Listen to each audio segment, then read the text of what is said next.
Good day, and God bless. Hi, I'm Pastor Brian.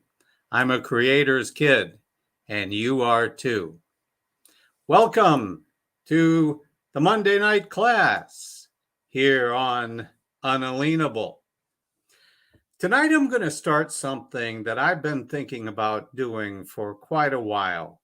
I have been inspired by some of the programs that I share in our Freedom Info Pack, namely Monday Night Class, which was hosted for many years by a man named Jack Smith.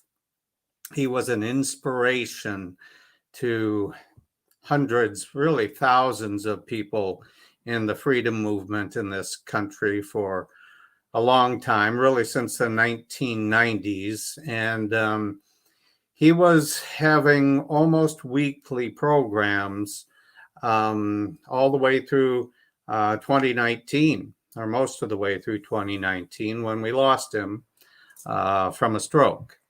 So I used to listen to his program. They came as downloads in my email. It was not actually a broadcast. It was something you would subscribe to. And Jack had a class in Cleveland once a week that he would record and share.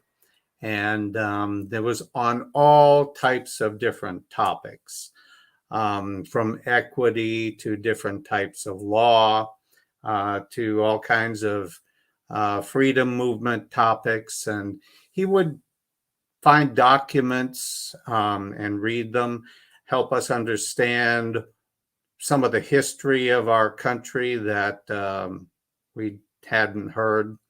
And I could go on and on. As we go, I'll provide some more information about Jack. In fact, as I said, in the Freedom Info Pack, which you can find on our website, which is unalienable.online,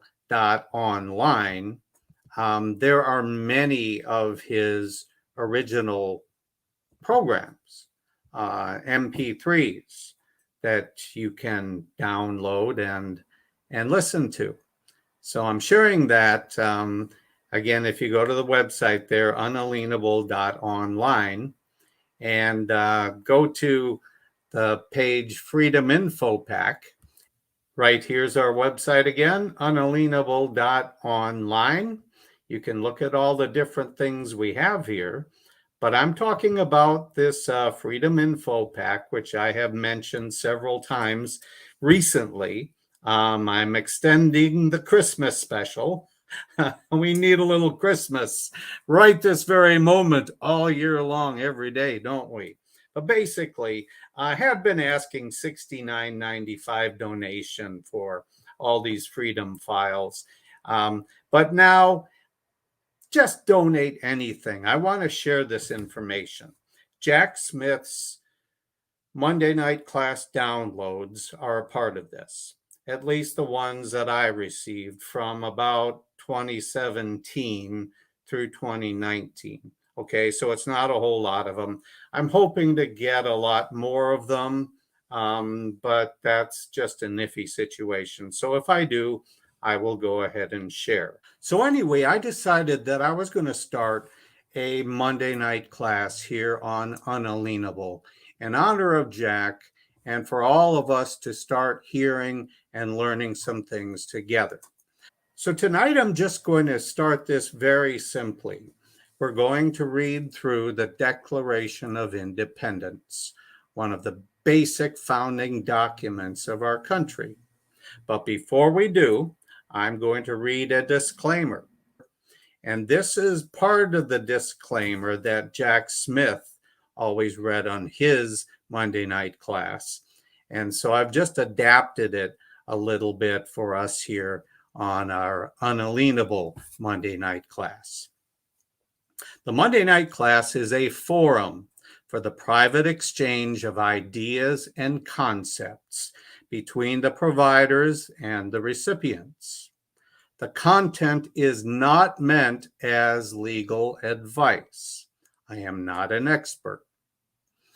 The use or attempted use of any idea or procedure discussed in the Monday night class as applied to the recipient's own personal transactions, cases, or controversies, or applied to other cases may or may not result in a favorable outcome or the same outcome as discussed in the class.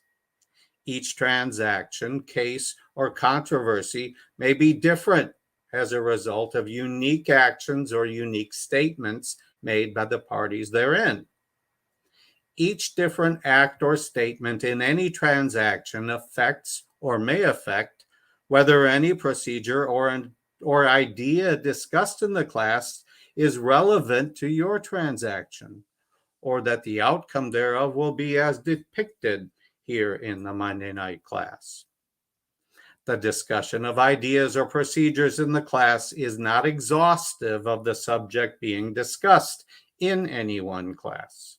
Many ideas and concepts that can affect the outcome of any legal or commercial procedure are not discussed in any one class. And the fact that you may not be aware of these issues may have an adverse effect on the outcome of your procedure. It is the responsibility of each party to understand his own transactions and to apply the appropriate and complete concepts necessary for a procedural and substantive remedy thereto. Very well. So now, on our first installment of the Monday night class here on Unalienable, we are going to read through the Declaration of Independence. Now, we've all seen it. And in fact, the logo that we use for Unalienable here is, in fact, the Declaration of Independence.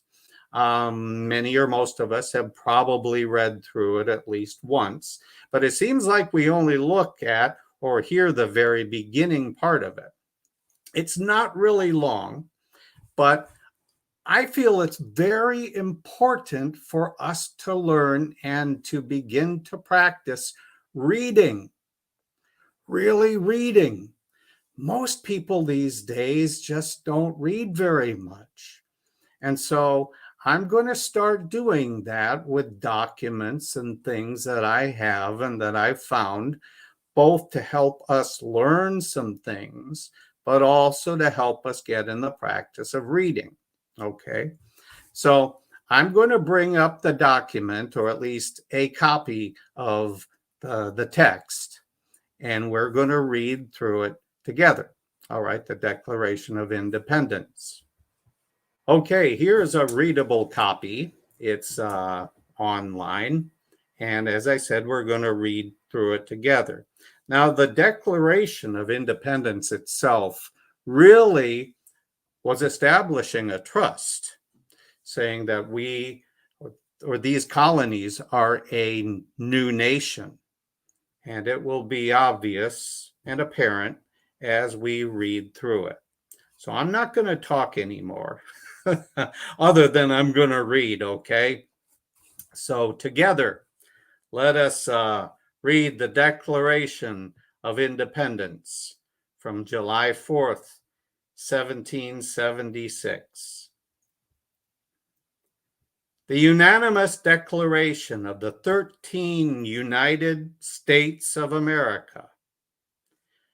When, in the course of human events, it becomes necessary for one people to dissolve the political bands which have connected them with another, and to assume among the powers of the earth the separate and equal station to which the laws of nature and of nature's God entitle them, a decent respect to the opinions of mankind requires that they should declare the causes which impel them to the separation.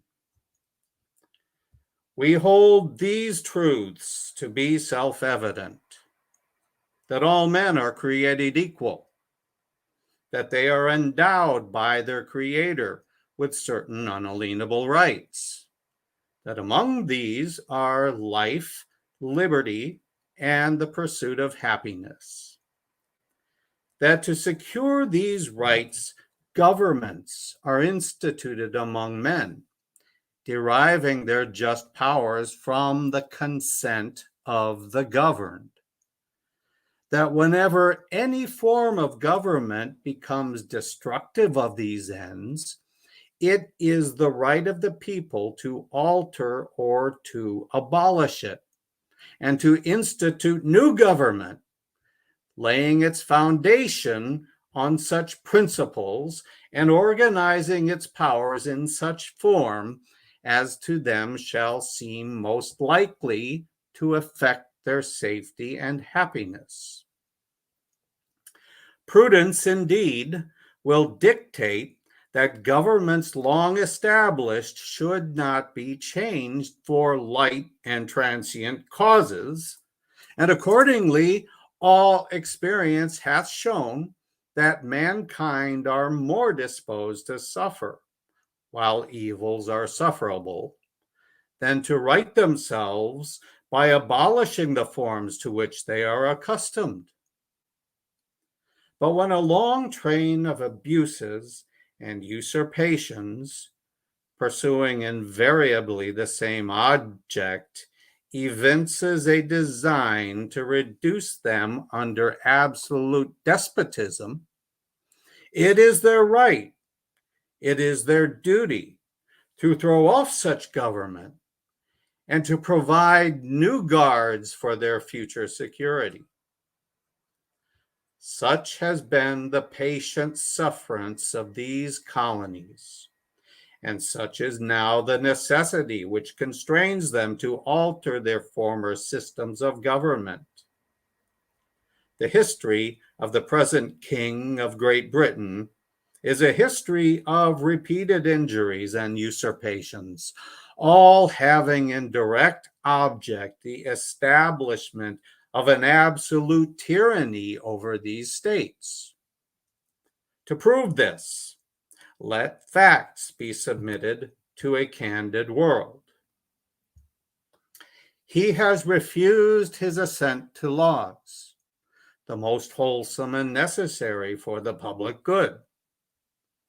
He has forbidden his governors to pass laws of immediate and pressing importance, unless suspended in their operation till his assent should be obtained.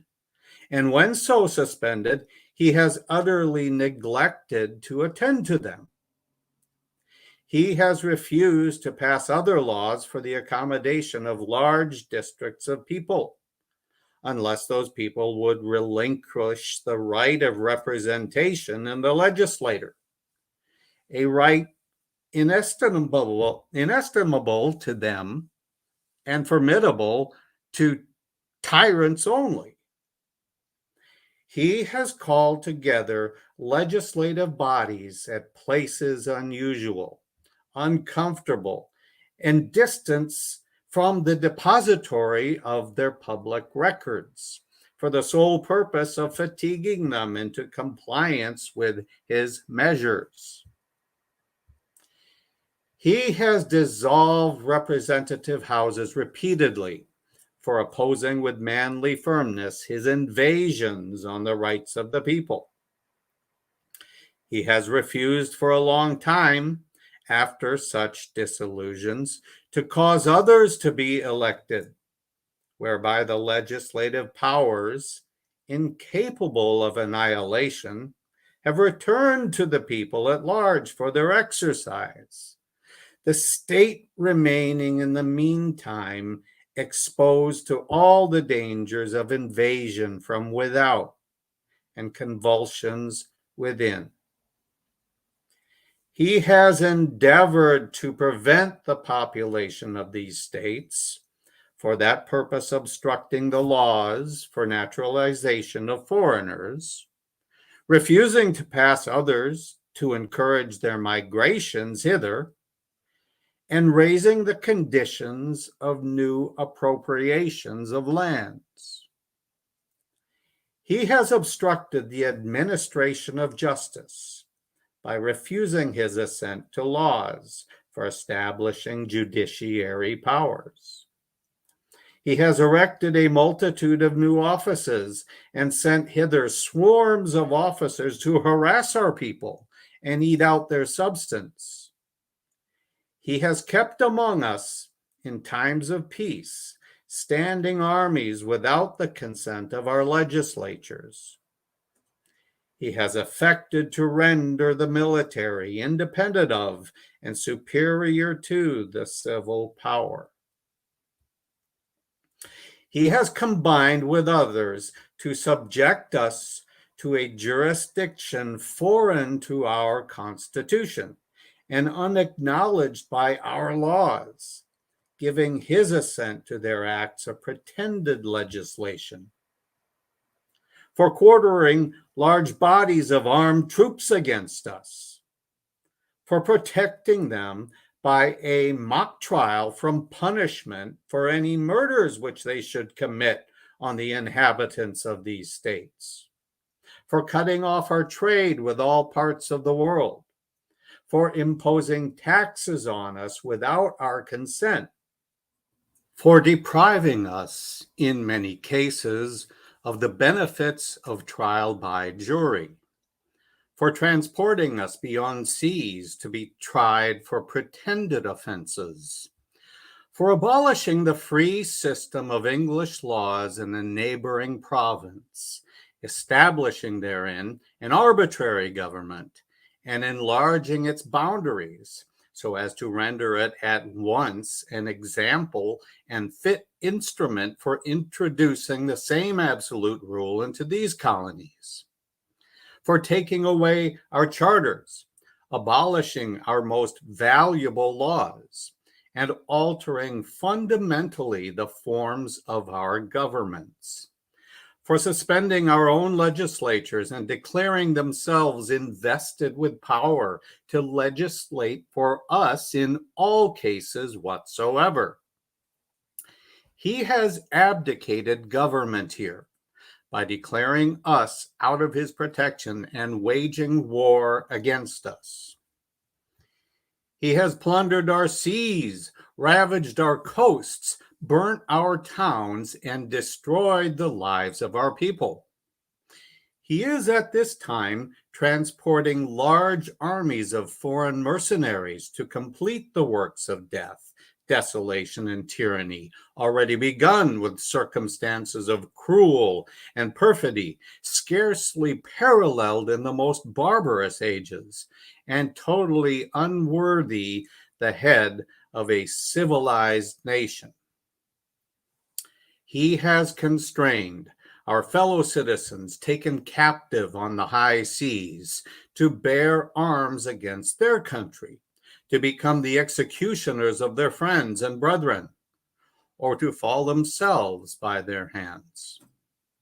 He has excited domestic insurrections amongst us and has endeavored to bring on the inhabitants of our frontiers, the merciless Indian savages, whose known rule of warfare is an undistinguished destruction of all ages, sexes, and conditions. In every stage of these oppressions, we have petitioned for redress in the most humble terms. Our repeated petitions have been answered only by repeated injury. A prince whose character is thus marked by every act which may define a tyrant, is unfit to be the ruler of a free people. Nor have we been wanting in attentions to our British brethren. We have warned them from time to time of attempts by their legislature to extend an unwarrantable jurisdiction over us. We have reminded them of the circumstances of our emigration and settlement here. We have appealed to their native justice and magnanimity, and we have conjured them by the ties of our common kindred to disavow these usurpations, which would inevitably interrupt our connections and correspondence. They too have been deaf to the voice of injustice of consanguinity. I'm sorry, there's a word we need to look up. Consanguinity. We must therefore acquiesce. Let's go back. They too have been deaf to the voice of justice and of consanguinity. Look that up later. I'll show you where. We must therefore acquiesce in the necessity which denounces our separation and hold them as we hold the rest of mankind. Enemies in war, in peace, friends. We, therefore, the representatives of the United States of America in General Congress, assembled, appealing to the Supreme Judge of the world for the rectitude of our intentions, do, in the name and authority of the good people of these colonies, solemnly publish and declare that these united colonies are, and of right ought to be, free and independent states, that they are absolved from all allegiance to the British Crown, and that all political connection between them and the state of Great Britain is and ought to be totally dissolved, and that as free and independent states, they have the full power to levy war, conclude peace, contract alliances, establish commerce, and to do all other acts and things which independent states may of right do. And for the support of this declaration, with a firm reliance on the protection of divine providence, we mutually pledge to each other our fortunes and our sacred honor.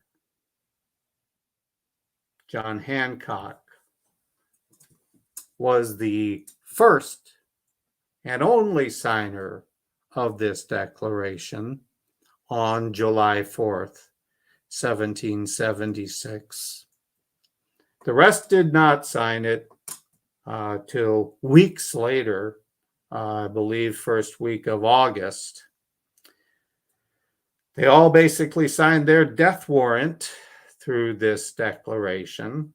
John Hancock was the first and only for a while. And so I wanted to read through that with you. Some of the words are not real easy to pronounce or to understand. But we need to read important things like this. We need to learn to read what documents actually say, what are in laws before they're signed and enacted. And once they are, we need to know what they say too. So we're going to visit and revisit some things in this class. I wanted to begin with this. Now, it's also important when you read through different documents that, and books or whatever, that if you come across words that you're not familiar with or you don't know the meaning of, stop. Take time to look them up. One such word that was early in the document was one such word in this document is events. And this is a good place to look up words. This is Daniel Webster's American Dictionary of the English Language. This is from 1828. You can find it online. And right here, the word events was used early on. It means to show in a clear manner, to prove beyond any reasonable doubt, to manifest, to make evident. Nothing evinces the depravity of man more fully than his unwillingness to believe himself depraved. So I'm not going to take time to go through the document right now and look up the words which we may not have quite understood or that I may have mispronounced. I'm going to leave that to you, okay? So please get a copy of this and read through it again yourself. And when you come across a word or words that you don't understand, look it up, okay? And then it'll help you understand just that much better.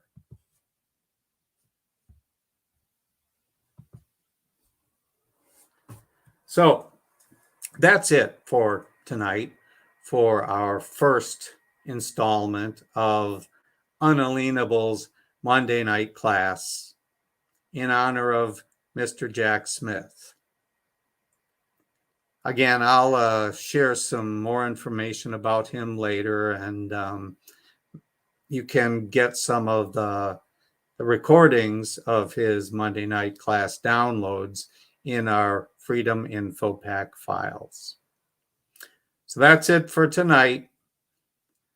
I'm Pastor Brian. I'm a creator's kid, and you are too. God bless.